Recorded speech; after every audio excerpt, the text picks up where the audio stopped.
Good afternoon, everyone. I'm Neil Love from Research to Practice, and welcome to Cancer Q&A, understanding the role and reality of CAR T-cell therapy for non-Hodgkin lymphoma. And this program is co-supported by the Cancer Care Advocacy Group, particularly the Blood Cancer Patient Support Group. Our faculty today, we have Dr. Jeremy Abramson, the Massachusetts General Hospital in Boston, Massachusetts, and Dr. Loretta Nastoupil from the Southwest Oncology CommonSpirit Mercy Hospital in Durango, Colorado. We also have 4 other investigators who participated in a survey where I'm going to tell you about. We really appreciate their input, and you'll see their responses in a second. This is actually a companion survey to a webinar to one we did a few weeks ago that used the same content, but that was for patients. And today we're here to talk to medical oncologists, particularly general medical oncologists. All of our programs, including the one tonight, this is just the beginning when we actually do the program.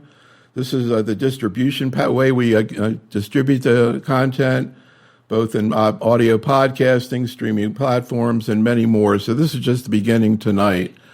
We are going to focus on CAR T-cell therapy, particularly from the perspective of the community-based general medical oncologists who often don't get to see these patients as they're receiving CAR T.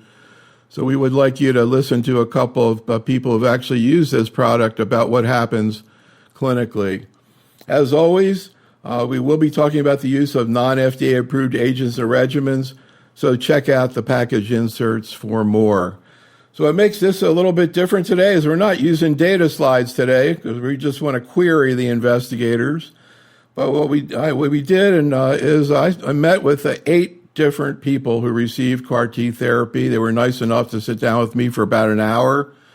And you're going to see very short bits of video comments from them. We showed it to the patients as well.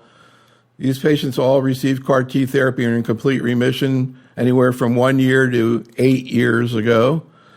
So, I don't know that general oncologists get to see many people like this. I think even as important as what they say is just to look at these people and realize they were destined to go a very downhill course and now are all doing great. Here's where we're heading tonight. We're going to really focus on some general global issues about CAR T, some things that came out in our survey for patients that I think were very educational to me.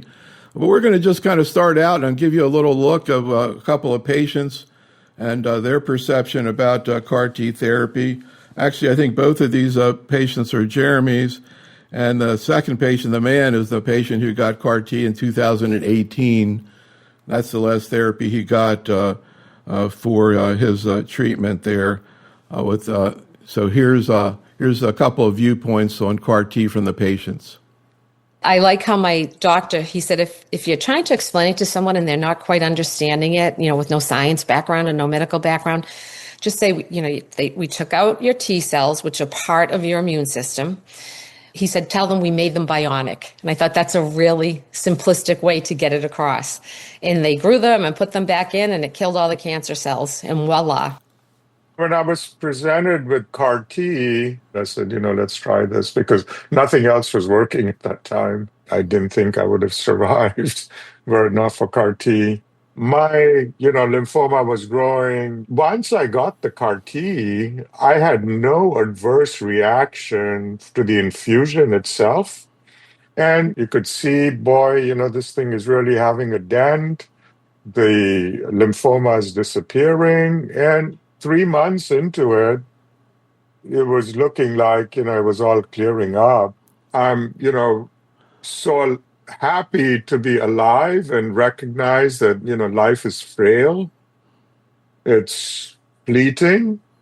These 7 years that I've had with my family, I don't know that I would have had other than for CAR T. So, I'm incredibly grateful. So you'll see a bunch of slides here today. We're not going to go through them. I just want to make you aware of them. In the chat room, you can see these slides as well as much more detail from these 6 investigators about what they say to their patients. You got a little bit of a glimpse of some of the things that are told to patients from these 2 people. But I want to zero in on the first question. You're going to see a bunch of questions that we prepared for our faculty today. And this first question, I think, is maybe the most important one I'd like to talk about, particularly for this audience. Loretta, I'm going to start with you. And the question is, and we've been asking this question to investigators recently, and I think the answer is quite interesting. So the question is, of patients with non-Hodgkin lymphoma who investigators consider good candidates for CAR T therapy, what fraction of people like that actually end up in a CAR T therapy center for evaluation? And of those, what fraction of patients actually get the treatment? And so this kind of gets into the potential barriers to people receiving what really put for all 8 of these patients was a very important therapy. And Loretta, I'm curious for your perspective on what numbers you would give for this. You're mentioning there was an ASH paper you were working on looking at, I think, Medicare data on this.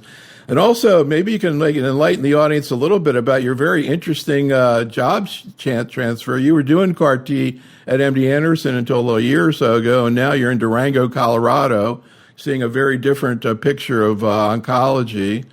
So any comments about barriers to CAR T, what numbers you would give in answer to this question, and what it's like on the other side out there in the community? I think you're asking the most important question. Obviously, when I was at a treating center like Jeremy, we saw plenty of patients coming in the door that were equally excited as we were to have access to CAR T-cell therapy. We know that the majority of patients in the U.S. with lymphoma are actually treated in a community center. And so I grew up in a small rural area. I decided if I was going to put myself out there, I needed to take care of those patients. And so now I see a different perspective. And to answer your question, when we looked at Medicare data, when first CAR T was approved, we saw about 20% of Medicare insured patients that were potentially eligible for CAR T receive CAR T. We thought, well, maybe that was just the very beginning. Maybe that was just the start. There was a huge need for awareness and education. Led by Manali Kamdar, there will be an abstract at ASH this year looking at another claims data analysis, trying to get at the root of your question. Who's eligible for CAR T, who's actually getting to the center, and who's actually receiving treatment. And actually, those numbers haven't changed much. It's less than 20% of patients with relapsed refractory large cell lymphoma who should be considered for CAR T actually get to a treating center. And I think what was also shocking when we start to look at this data, the minority of them actually then undergo CAR T. Now, there are a number of reasons why that could be true, and I'm curious what Jeremy's thoughts are. But I think it highlights we need to get more patients to those centers earlier in their disease course so that we can increase those numbers of those that are potentially seen and treated with CAR. So, Jeremy, in CME, we talk about gaps between the way investigators practice and see things and people in community practice trying to take care of everything. And I cannot think of another situation in oncology where you have this incredible disparity. Can you dissect a little bit about what this is made up of, Jeremy? And particularly, of course, what we're interested in as an education group is how much of this is the doctor maybe not being aware of things, and then what are the other factors? And then within the doctors, how much of this is an issue of maybe they're not aware of the benefit or how investigators see it, and how much of it is an issue of sort of thinking the bar is too high for CAR T? What's the oldest patient you've given CAR T to, Jeremy? 92, I think, is my oldest. So, and Loretta? Upper 80s. And I don't know the people. I wonder if there are a bunch of people in practice who are not aware of it. Anyhow, Jeremy, can you dissect out the issue? Yeah, Neil, there are just so many barriers that exist for patients to ultimately reach CAR T-cell therapy. The first step is getting into the door at a CAR T-cell center and initiating that whole process. And as Loretta points out, the sooner that happens, the better. Because, large cell lymphoma doesn't sit on its thumbs and wait for treatment. It progresses. I generally think in my own personal experience is that, general medical oncologists who do the lion's share of oncology care in the United States are all, these are smart, wonderful, invested physicians, and they all want the best for their patients. And while I think initially there was a knowledge gap, I think increasingly most docs are aware of CAR T-cell therapy and where it belongs, particularly in the common histologies like large B-cell lymphoma, and maybe some of the newer histologies like mantle cell lymphoma and where it fits in follicular lymphoma continue to be maybe a little bit of a need. But I think everybody now really appreciates that if a patient has relapsed large cell lymphoma, the best treatment for them is a CAR T-cell. I don't think it's not wanting to send patients to a center. I think a lot of it is coming from the logistical barriers that prevent patients from actually getting in. The fact is patients like to be closer to home, and maybe they'll travel for a second opinion. But I think it's a very different story to say, we want you to up and travel 3, 4, 5 hours, relocate to that treating center for a month, have a family member take leave from work and stay with you. This is a big ask for patients, and there's socioeconomic issues with people taking time off from work to be caregivers during that period. I think a lot of folks are like, well, what do you have that I can get off the shelf? Unfortunately, I don't think those options are necessarily as good as CAR T cells. So I think we do need to decrease these barriers, make it easier for patients to get in and get them home quicker from the CAR T cell center. And the FDA has recently said, you really only need to keep them close to your center for a couple of weeks, where it used to be a month. And hopefully that'll help patients break down some of those barriers and getting in the door. So another question I wanted to bring up here that I kind of really learned a lot when I saw the survey coming back, and I couldn't figure out whether things have changed or I just wasn't aware of it or whatever. But Loretta, it relates to selection of the CAR T product. And of course, we have 3 available. But what's surprising, I always kind of had this impression that Axi-cel was more effective than the other 2, but it was just more toxic. But what I saw in the survey was you can tell me if I misread it, perception that actually the efficacy is very similar between the 3, that it's more the preparation time. Is that the way you see that? And how do you decide which product to use? Do you go to Axi-cel when you need a quicker response? Do you want to get the treatment earlier? Or how do you decide, Loretta? Yeah, I think, as you said early on, I think there was a lot of discussion about how quick we saw responses with Axi-cel, particularly in very high-risk patients, because those were the patients that this was studied in, and there was very limited bridging available just in the form of corticosteroids. I think that shaped our perception that this was a very effective treatment. Now, there were some issues in terms of CRS, particularly higher grades and ICANS. Liso-cel, we had a little bit later experience. We gain knowledge as we treat these patients, so we probably got better at mitigating some of the toxicities. Intervening earlier led to lower rates of those higher grades of CRS and ICANS.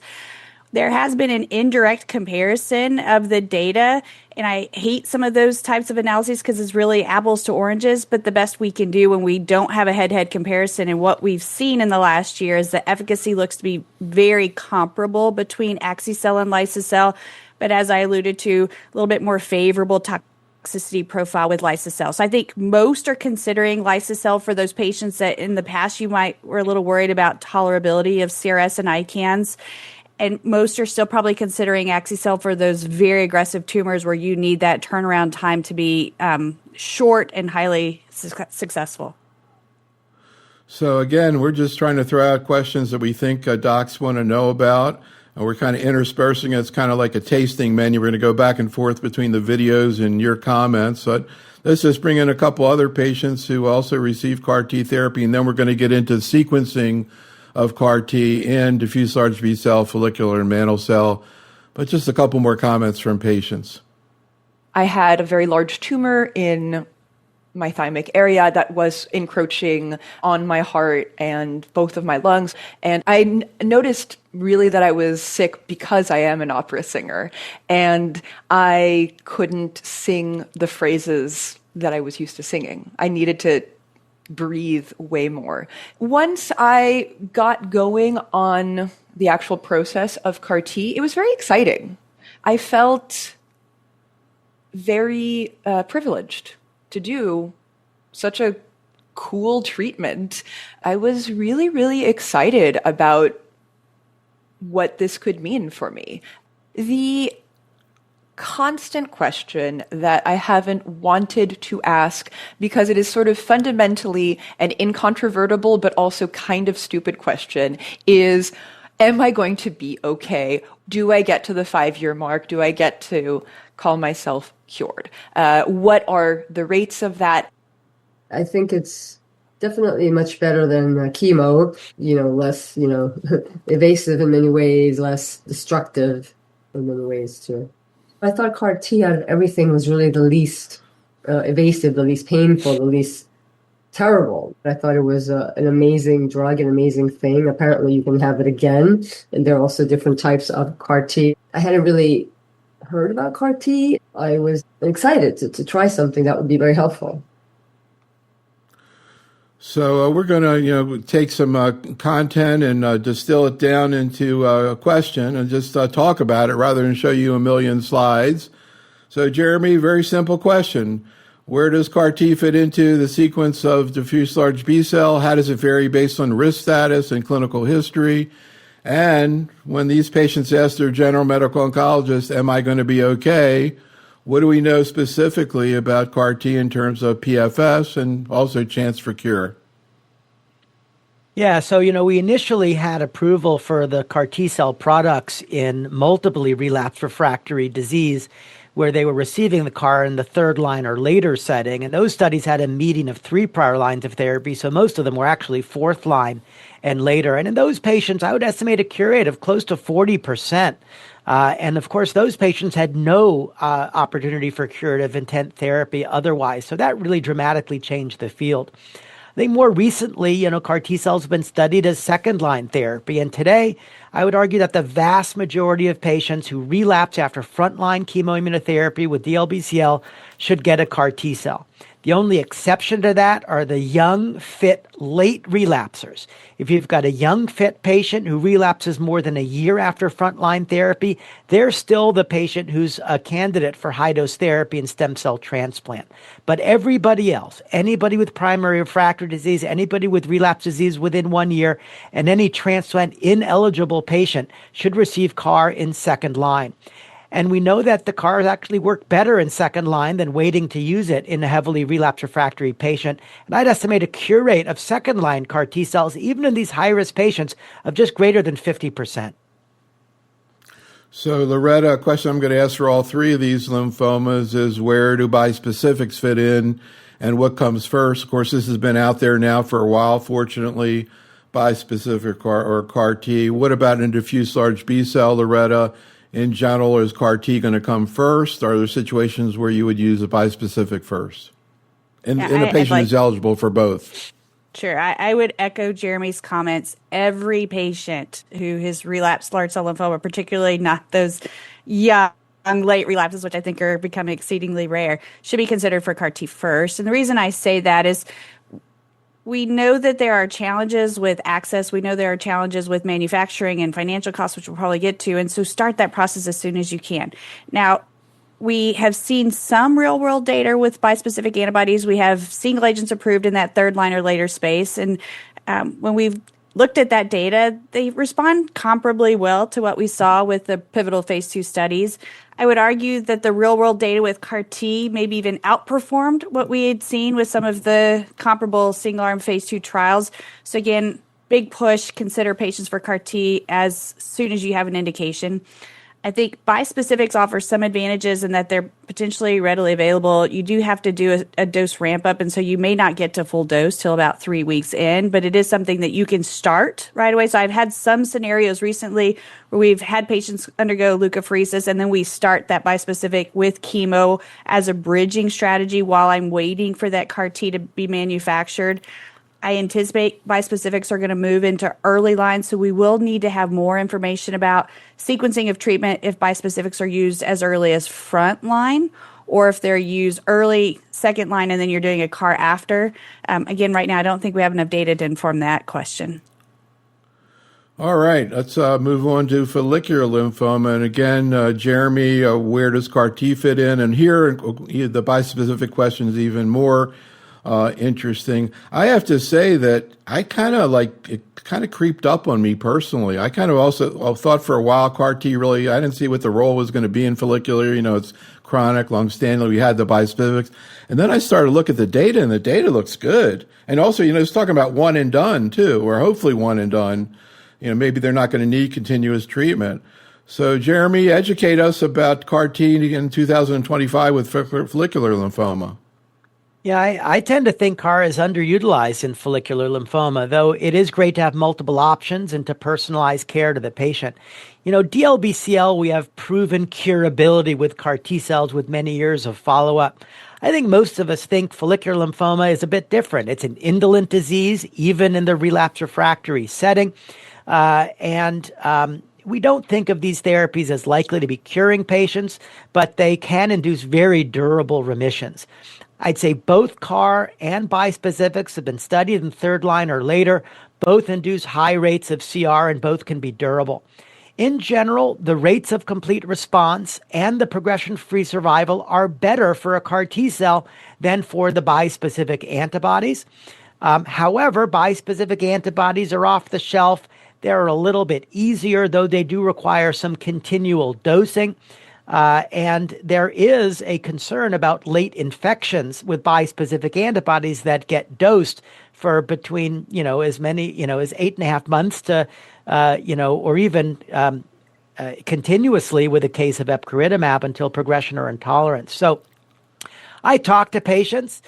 If patients had a very lengthy response to frontline therapy, a very lengthy response to second-line therapy, I will often recommend a bispecific antibody for that patient. It's awfully easy. Patients with more aggressively behaving disease, they had POD24, they had a short response to second-line therapy. I much rather prefer a CAR T cell for that high-risk patients because I know I'm going to get the deepest and most durable remission from a CAR in that setting. And I'll also note that neither one of these options negates the other in the next line of therapy. And so if a patient gets a CAR, then a bispecific will be available in the future and the other way around.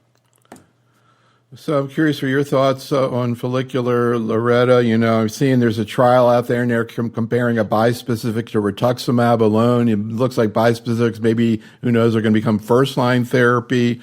What do we know about benefits of CAR T after bispecifics and benefits of bispecifics after CAR T in general? And anything you want to add to what Jeremy said about just sort of general management of the patients with FL in terms of CAR T? And maybe I'll start with a recent case of mine just to kind of illustrate how we've been treating follicular over the last few years and maybe where we're headed. But for the patient that I just sent to CAR T about a month ago, 67-year-old, had frontline bendamustine rituximab, which I think is what we've been traditionally doing most commonly, had a mediocre response. He had a PFS of about 3 years, so not truly one of those early POD24 patients.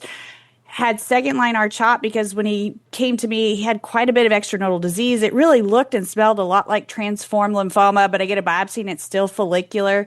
So I give him R-CHOP second-line, and he has persistent disease at the end of treatment. Now, in the past, we may have celebrated it because he had more than a 50% reduction in the amount of disease, but he still had disease at the end of 6 cycles of R-CHOP. That, to me, is unsatisfactory. So he is getting CAR T currently. That highlights that we've been mostly, approaching follicular lymphoma with chemoimmunotherapy. And as Jeremy alluded to, those that just sort of have that sense clinically that they're not the typical indolent behaving disease, we're going to approach those much more aggressively. I think where we're headed, though, is we're probably going to have these bispecifics enter into the front line either as monotherapy or in combination with lenalidomide. Maybe that chemotherapy just keeps getting pushed further down. We're going to start asking those important questions you're asking. How do we sequence treatment? We don't have as much data. We have some real-world data, mostly being generated by the Europeans, looking at the efficacy of bispecifics pre- and post-CAR. We have some data coming out at ASH this year looking at Mosun post-CAR. And so I think we'll get more experience as this moves on. But I really don't know how we're going to be approaching follicular lymphoma in the next few years, given how effective these new treatments are. So let's bring in mantle cell. We have Brexy-cell, which it seems is very similar to Axi-cell. I'm not sure. Maybe, Jeremy, you can tell us what the difference is. But, Jeremy, how do you think about integrating CAR T into mantle cell? What kind of effect do you see? Do you see cures in mantle cell? Do you use pirtobrutinib as a bridging therapy? Do you use bridging therapy in general with CAR T? Yeah, great question. So the difference between Axi-cell and Brexu-cell, it's the exact same CAR T cell, but in the manufacturing of Brexu-cell, there's an additional purification step to remove any potential contaminating lymphoma cells in the product. And so that difference in the manufacturing is why it's a different drug name, but it really is the identical construct. And that means it has the high rates of CRS, the high rates of neurotoxicity, and those can be particularly pronounced in mantle cell lymphoma. These patients have often circulating disease, a lot of bone marrow disease. And so I have to say the highest risk and the worst CRS and neurotox that I ever see are with Brexu-cell and mantle cell lymphoma. It can be tough. Liza-cell also has higher rates than we see in large cell lymphoma, but they're still mostly lower grade. And so I do think in mantle cell, Liza-cell is also a bit of a safer product compared to Brexu-cell. The response rates are really great. About 2/3 of patients will achieve a complete response, and those responses can be durable. I'm not sure they're curing people. There is a continual risk of relapse, and that is on the average of 1 to 2 years. But that means that half of patients or so have a longer remission, and I've certainly have some very durable remissions in my practice, particularly folks who go in a lower tumor burden and are a bit lower risk to begin with. That gets to the issue of bridging therapy, which I think is important in mantle cell, where if you can reduce the circulating tumor burden, marrow burden, you're going to see less toxicity. And also, lower tumor burden means typically better chance of a deep and durable remission. Where do I use CAR in general in mantle cell? It's pretty straightforward. It's any patient with mantle cell who's been failed by a BTK inhibitor. So when I was using upfront chemotherapy and second-line BTK, it was a third-line treatment. As I increasingly incorporate BTK inhibitors into frontline therapy, patients progressing on that, I think of CAR as a second-line treatment for those patients.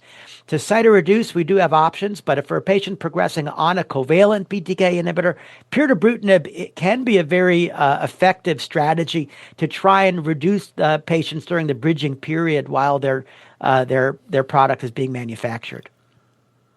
So any comments on mantle cell? We're going to see some first-line data in CLL with pirtobrutinib, which is very well tolerated. But if you get to the point where you're going to use pirtobrutinib, Loretta, are you at the same time going to maybe send the patient for CAR T evaluation, thinking they may not be on the pirtobrutinib very long? Yes, again, I agree entirely with Jeremy. I think one other area where mantle cell might be a little bit different is we probably have a little bit more in terms of understanding risk stratification as it pertains to like P53 mutations. And so as we move some of these targeted therapy into frontline for those high-risk patients, we're going to have to be thinking through what's our next strategy. And yes, if I have somebody who's got a P53 mutation and they're getting a frontline BTK inhibitor plus BCL2 inhibitor, I'm going to be lining up my CAR T for my next line of treatment. And was it your observation also that when you give Brexu-cell or CAR T in general, you see a lot more CRS? Is it because of circulating mantle cells, so to speak? I generally think that's probably true. I think they also have quite a bit more extranodal involvement, and they tend to have sometimes like splenomegaly. And I think some of those sort of physical characteristics can maybe predict for higher rates of toxicity. All right, so let's talk a little bit about cytokine release syndrome and ICANS and other neurotoxicities with a CAR T. And again, it's interesting, the man over there on the right, he actually does have mantle cell vis-a-vis in terms of what you were talking about. Incidentally, Jeremy, how do you decide between liso-cell and Brexu-cell for mantle cell?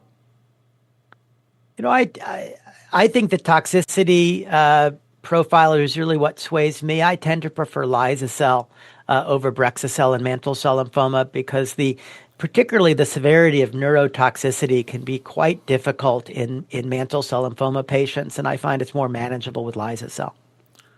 As I should note, in large cell lymphoma, Neil, there is a manufacturing time difference. So we do get Brexu-cell about a week quicker than we get liso-cell.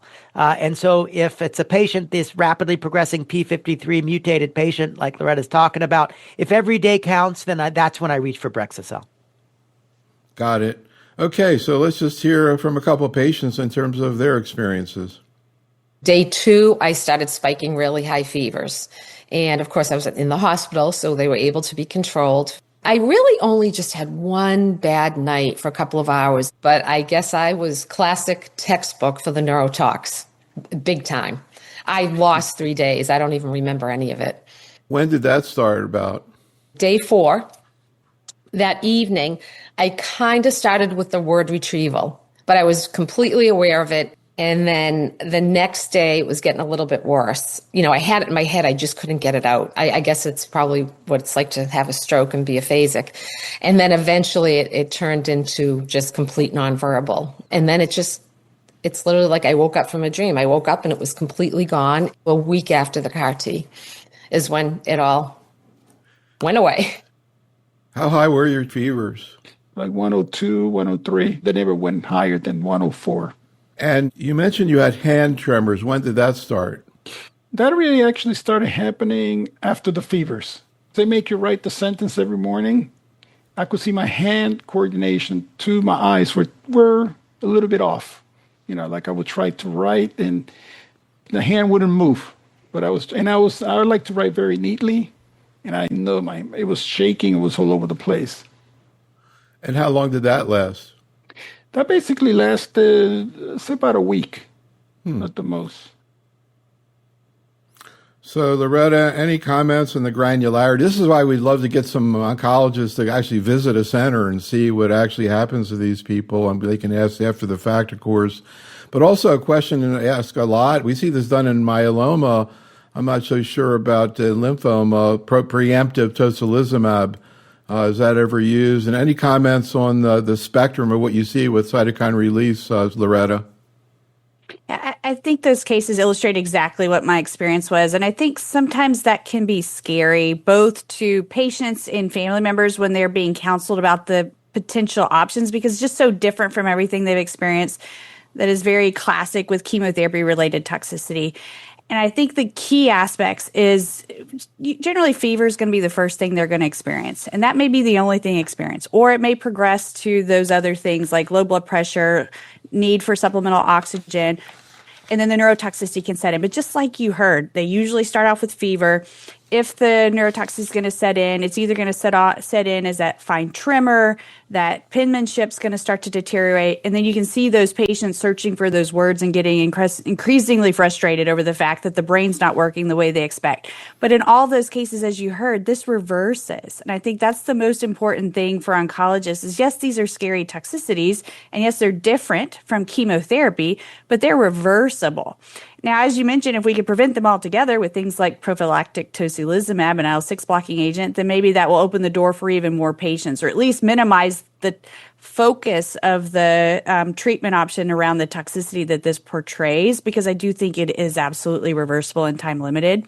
There have been strategies looking at preemptive use of tocilizumab. We're seeing a lot of that being done in bispecifics, particularly multiple myeloma.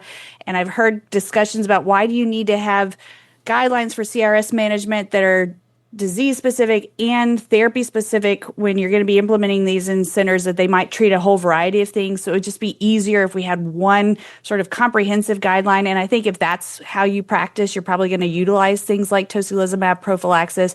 You're going to utilize things like prehydration, some places even corticosteroid prophylaxis. So I think all those things are reasonable to discuss. Obviously, we'd love more data to inform how that impacts the outcomes, but anything that can mitigate some of the toxicity, I think, will help improve access to this therapy. So, Jeremy, anything you want to add to what Loretta said about CRS? And let's also begin to get into the issue of ICANS and neurotoxicities. Yeah, no, I agree entirely with Loretta. I think there is a concern with prophylactic tocilizumab, which is that when you block the IL-6 receptor, you actually increase IL-6 levels. And a specific study in lymphoma that looked at prophylactic use did find a lower incidence of CRS, but it actually found a higher incidence of ICANS, and that maybe by jacking up the IL-6 levels, you might worsen the ICANS, which I find is a more difficult toxicity to manage. CRS turns around very quickly if you give the tocilizumab reflexively when they develop CRS. I don't feel the strong need to prevent it, but I'd love to prevent ICANS because it's harder to treat ICANS. It's steroids and time. We have some other things we use, like anakinra, if we need to. It's not clear to me that's making a huge benefit. It's really mostly steroids and time, and it can take a while to resolve. So I'm cautious about using prophylactic tocilizumab in my lymphoma patients, but I'm quick to use it if they develop it. But as I've said here, ICANS is really, elegantly described in the cases that we heard earlier. It's often some word finding difficulty, some aphasia, progressing to somnolence. If it progresses, patients can really be completely out of it. It can last 3 to 5 to 7 days and then gradually improve. So one thing I heard in myeloma when we talked about CAR T, particularly with the agent cilta-cel, you see these Parkinsonian effects. And some of these patients who with lymphoma, you heard the man talking about a tremor in his hand. Is that considered part of ICANS, or is there some other like neurotoxicity, Loretta, that you see? We thankfully don't see the Parkinsonian-like syndromes in the lymphoma-treated patients that they've described in the myeloma, and that may be because of the BCMA target versus CD19. But we do hear oftentimes about this sort of fine motor tremor, and that can sometimes be the first thing and the last thing that resolves as it pertains to neurotoxicity. That's not generally going to have a negative impact on quality of life. And so of the toxicities we see with ICANS, that's one I do prepare patients that they're likely to see, but it's unlikely to, again, be permanent and have a significant impact on quality of life. I think the part, as you heard some of the patients describe, that sort of amnesia effect where they don't remember blocks of time, that's very common. And again, family members can sometimes find that very alarming, but then they can also remind patients repeatedly about their behavior that they don't recall. And so it is an intriguing sort of toxicity that we see, particularly as it pertains to just sort of this brief but complete dysfunction of the brain that then kind of reverses just as quickly as it sets in. I wish I had an explanation for why I forget so many things, and maybe my brain's too full of stuff. I don't know. Anyhow, let's get into some other collateral issues that I think would be interesting to talk about, particularly as relate to finding out information, interacting with doctors, but also clinical research. I'm somewhat privileged. My wife had done a great deal of research. Had I been the sole information gatherer, I probably could have done maybe 10% of it, just because of my condition, but also my inability to kind of think broadly and see things broadly. I think a patient needs to have a patient advocate. They need an individual that goes to bat for them, no holds bar. And I believe that to be true even if you have the greatest doctor in mind that's helping you. I think you need that patient advocate that's really asking those key questions that I certainly wouldn't be able to as a patient. I'm curious if you have any questions or think you'd like to hear them discuss about clinical research in this area. Most definitely, and here's why. It's very simple. It's 4 letters, HOPE. I would just say that HOPE is information from your doctors that allows you to function while you're going through all this stress and anxiety and worrying about stuff. I literally asked my transplant doctor, I said, what do you do if this doesn't work? And he goes, well, we're not going to give up. We'll try something else. And that meant a lot to me. I can tell you right there. You got people on your team. So, Loretta, I saw you shaking your head a lot as the first patient was talking about finding an advocate. Anything you want to say about what you just heard? And then I want to sort of glide into this next question. We brought up the issue of clinical research and participating in trials. What's going on right now? What do we know about mechanisms of resistance to CAR T? What are some of the new trial avenues, new types of CAR T that are being looked at? What are some of the trials that are available right now? Any general thoughts, Loretta? Yeah, I think in general, I think the first patient illustrates very nicely. When you're really sick from a disease like large cell lymphoma, maybe even mantle cell, where the disease is growing so quickly. It's really hard to kind of wrap your brain around the complex discussions that we often dump on patients and their family members to help us navigate this incredibly challenging treatment landscape. And so I do think having people in the room that listen to what you say, recording that discussion, going to services like you provide, Neil, that provide information and in multiple different formats so that you can process all of it that's coming in at you. Clearly, I'm a huge advocate for clinical trials for multiple reasons. We want to help patients, and the best way to help patients is to study that next great thing. But the part that we often don't realize the impact is we can also educate our ancillary staff, our nurses in the clinic, our infusion nurses, our inpatient teams. And oftentimes on trials, that's where they get their first exposure to some of these novel therapies, where they have a playbook, that protocol that helps walk them through what to expect and how to potentially react to it. And so I think our society benefits from everyone having access to clinical trials. We need to do a better job of getting them into places like smaller communities that aren't affiliated necessarily with large academic centers where we can propagate that information. There are a number of initiatives that are underway because we did great with the first CAR Ts, but that was the first wave of this. Just like we have multiple waves of BTK inhibitors, there's going to be the next wave. And so can we minimize some of the resistance mechanisms through dual antigen targeting, utilizing healthy T cells from donors and allogeneic CAR T? Can we shorten the manufacturing? And can we eliminate the manufacturing altogether, even if we're not doing an allo CAR? So those are the next waves of research that are currently being investigated.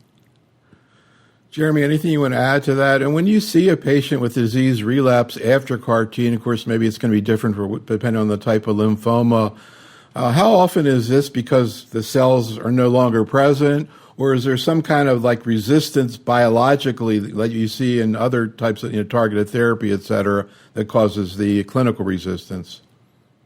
Yeah, that's a great question. There are a lot of different mechanisms of resistance we're learning with CAR T cells, but probably no more than a quarter or so of patients are resistant because they lose the target antigen. That's more common in acute lymphoblastic leukemia, but most patients who relapse still have CD19 on their cell surface. And it's also not from just loss of the CAR T cell. The majority of patients who relapse still have detectable CAR T cells in circulation. So if they've got CARs in circulation and they've got CD19 on the surface, and what the heck is going on?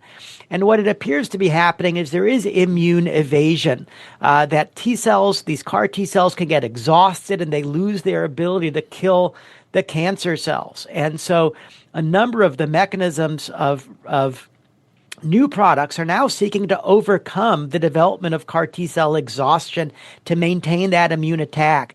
And some of that is just a better manufacturing and a quicker manufacturing, where we produce a less exhaustible, more of a stem memory phenotype CAR T cell that targets the tumor cell and doesn't become exhausted as quickly.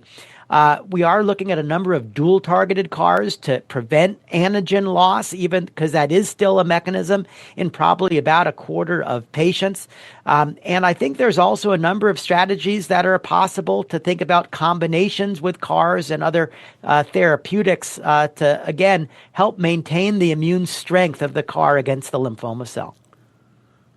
Okay, we'll bring a couple of patients back again and bringing up a couple other important issues. One, financial issues, also long-term issues that really relate, particularly when a patient comes back to the general oncologist. I have to ask you, though, Jeremy, this man who got Lysocell in 2018, what were you thinking? Obviously, it was on a trial, but what were you thinking at that 2018 about CAR T? Well, it was still pretty new back then, and that was in the setting of a clinical trial because we didn't have an approved CAR T cell back then. This gentleman had primary refractory primary mediastinal large cell lymphoma that wasn't responding to either front or second line therapy. And Loretta and I both remember the days that if you had a primary refractory mediastinal large cell that wasn't responding to second line, we sort of had this wrenching knot in our stomach that it wasn't going to respond to anything else. These primary refractory cases have historically been the toughest. So we really didn't have any good options for this patient other than CAR, which it was new, it was exciting. We were seeing some home run responses in patients who we knew would not respond to other things. And this gentleman is a great example of that. And 7 years later, he's in an ongoing remission and cured. I think every oncologist dreams of the day that this is what oncology is going to be like in general, maybe even a lot less toxicity, but with these kind of results. Anyhow, here are the patients. Somebody should talk about, does insurance cover it or not cover it, right? Is it, Medicare cover it, not covered? Is it covered by, private insurance? What happens if, you get some neurological impairment? Does that get covered? At my stage, there were very few centers that were doing this. I think, there's more now. But particularly, in rural, semi-rural areas or, away from a center, I have to travel. I have to come 300 miles to go to, Birmingham, Alabama. And will I have a place to stay, if I have to be admitted? Is this done outpatient, inpatient? How are those costs, handled? How long does it take for my body to be normal? In what ways is my body never going to be normal? What can I expect? And especially as it relates to putting me at risk for other things, and specifically infection. So Loretta, Durango, Colorado, a lot different than Houston, Texas. I'm kind of curious what you were thinking about when the gentleman was talking about the financial issues and what you see out there in Durango in terms of the challenges to actually get CAR-T done and the financial obstacles. I think he hit on all the key factors. We're 6 hours from the nearest treating center, but that's around a mountain range. And so when I start talking about this, patients say, well, I will consider that, but not in the winter months.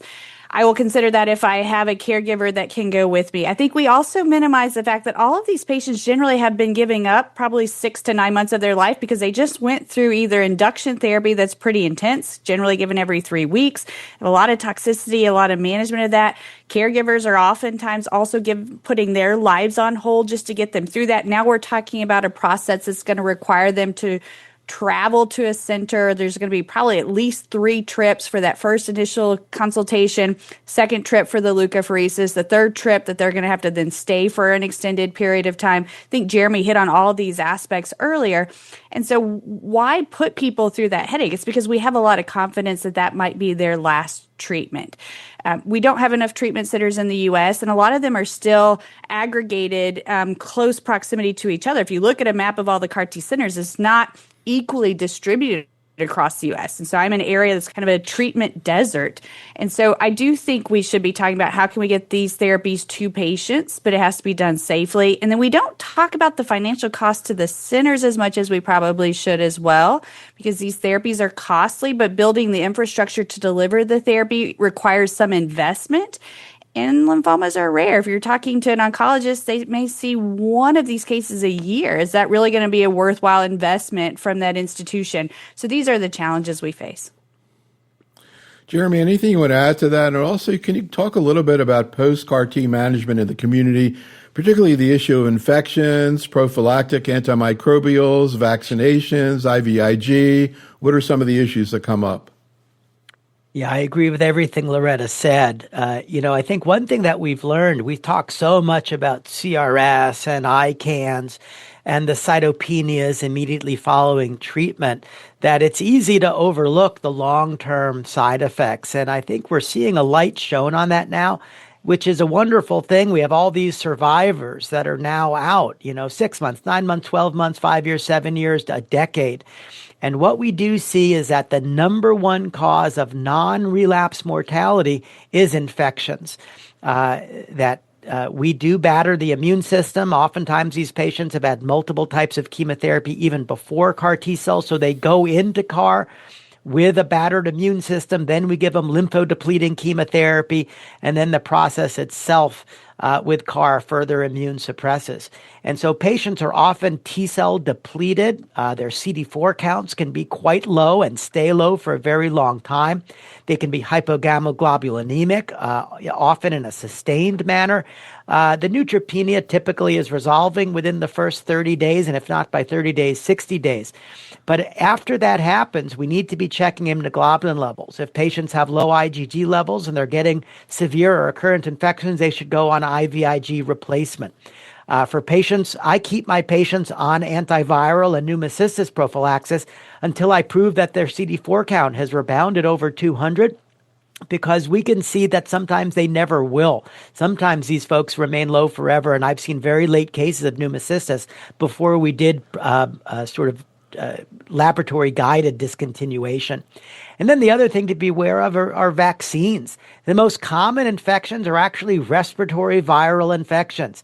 Making sure people are vaccinated against influenza, COVID-19, RSV, making sure they're up to date on pneumonia vaccines. These are all essential. And the other is that there's a low risk of opportunistic infections. I mentioned pneumocystis, but thinking if a patient has a fever, checking things like CMV for a CMV reactivation and others, because these folks are at risk for a host of these complications, which is why it's so important for the treating center and the primary oncology center who cares for these patients long term to really be collaborating in the care of these patients and educated on what to check and when to give prophylactic or IVIG type interventions. So, Loretta, anything you want to add to this issue of sort of long-term follow-up in terms of the kind of issues that come up that Jeremy talked about? Also, any complementary strategies that theoretically could not only make people feel better, but even improve the therapy. I have to share with you, I don't know if you spent a lot of time with your pulmonary colleague at MD Anderson, John Haymock. You know John? Oh, yes, very well. I spent a couple of hours with him a couple of weeks ago, Jeremy. He had his paper at AACR where they showed, now this is about another kind of immunotherapy, checkpoint inhibitors, but they showed that people who got COVID vaccine had twice the response rate to immunotherapy, probably some kind of stimulation. Any thoughts about any lifestyle or anything else that could augment any advice you give to patients, diet, exercise, anything, Loretta, that you think maybe in general might be better, maybe would boost their immune system? I think you highlighted an important topic. We're kind of following the lessons learned with checkpoint inhibitors and other immune therapies in solid tumors where they have much larger number of patients at a larger number of studies.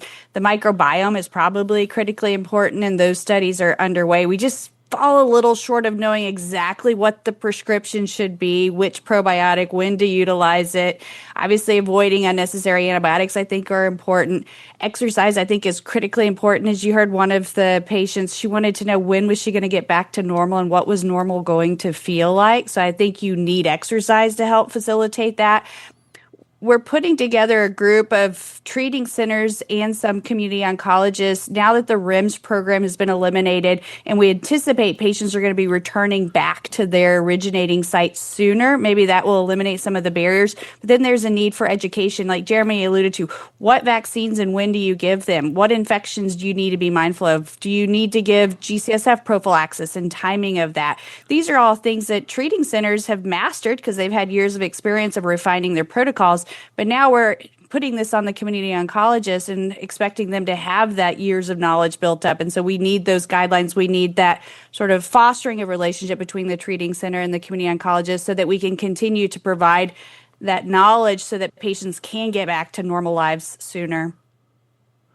Jeremy, any other complementary strategies, massage, acupuncture, also any alternative medicines, I forget the name of some of the more common ones that you're concerned about patients taking that might interfere with their treatment?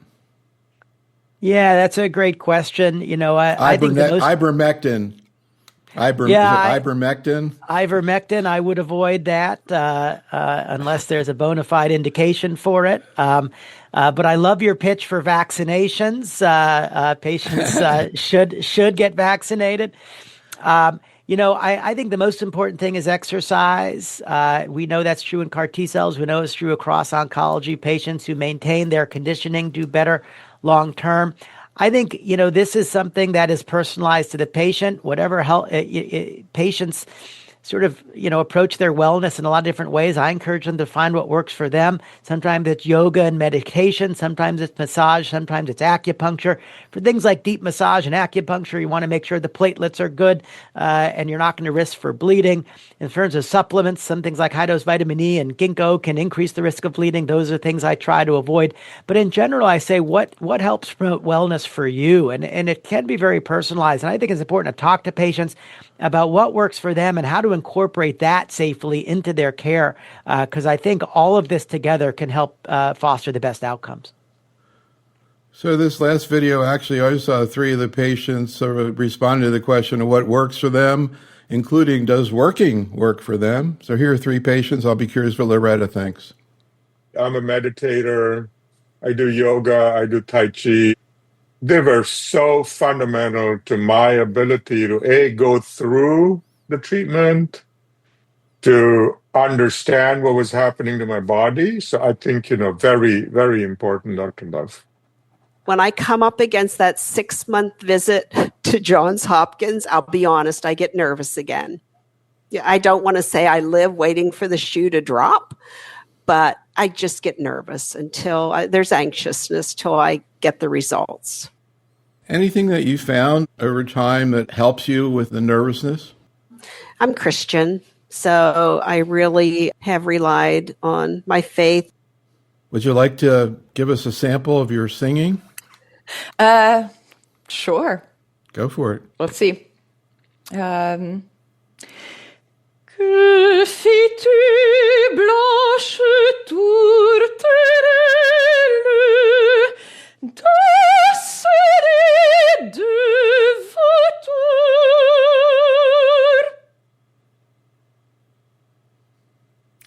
Loretta, any thoughts? I mean, that's why we do this job, right? People are so fascinating and they have so much to share with each of us. I do think there is some scan anxiety. I mean, they just face something that's really potentially going to end their life. And now every time they're looking to us to give them that reassurance that everything's going to be okay, that they can now start thinking beyond 3-month increments. And so everybody's going to be a little bit different, but find that community, find that thing that gives you hope and inspiration. We do a lot of art in my house. I have a child that has pretty severe anxiety. So I also tell my patients, if you can do 20 minutes of some form of journaling or artistic expression every day, we know that lowers cortisols, and I've seen that firsthand be an effective strategy. But again, just find your inner strength is generally what we're trying to find. So one final question. I'll come back to Jeremy. This came from the chat room. Jeremy and Danielle wants to know whether you think there are differences in institutions and how effective they are in actually utilizing CAR T. Do you think some are more effective than others? And also, how do you decide when to, quote, send the patient back to the community? And do you continue to interact with the community once they, quote, go back? Yeah, great question. In general, institutions today that are giving CAR T cells are very experienced centers in cellular therapy. These are usually centers that have been doing highly specialized cancer therapies already, including stem cell transplants. And so I'm generally confident in all of these centers that are administering CAR T cells. There's only about 200 centers across the country. And I think our focus needs to be on training up more centers in order to be able to get this treatment closer to home. In terms of the second question, Neil, remind me what that was. The interface between the center and the community, when do they go back, so to speak? Yeah, so we're usually sending folks back about a month later. We typically take them through the immediate toxicity period, get a scan at around day 30 to make sure the disease has responded, and then have patients go home. But we generally work out an arrangement with the patient's primary oncologist of how often we're going to be seeing the patient. Maybe it's once every 3 to 6 months, where they're going to get their imaging, who's going to be checking their blood counts, who's going to be checking their immunoglobulins, who's going to be administering IVIG. It's important to really formally lay out that collaborative plan so that patients don't get kind of fall in between the cracks. Final comment from Loretta about, again, this interaction between tertiary centers and the community.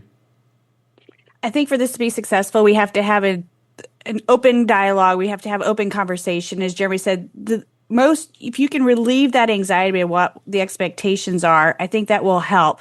I think primary doctors are also nervous they're not going to get those patients back. And having been on the treating center, I couldn't get them back fast enough because patients are beating on the door to get back to their regular life. So I think there are some misperceptions out there, but we're all in it together, and we want to get these patients back to their regular lives.